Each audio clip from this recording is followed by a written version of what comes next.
เบคเข้ามาในวงการอะตอนนั้นเบคไม่ได้ภาษาไทยเลยอะเราก็รู้สึกว่าถ้าเราจะทำตรงเนี้ยเราต้องลงมือแบบทำกันบ้านเยอะมากๆเราต้องพุชตัวเองว่าต้องพูดภาษาไทยทุกวันต้องดูซีรีส์ไทยเยอะมากๆแล้วก็ต้องพูดคุยตลอดจะบอกตัวเองว่าห้ามพูดภาษาอังกฤษ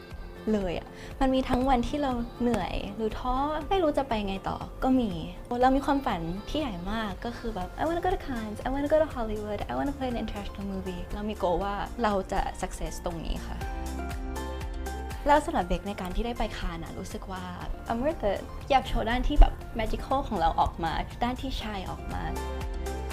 เราจะทำให้เต็มที่ and I can't wait for that moment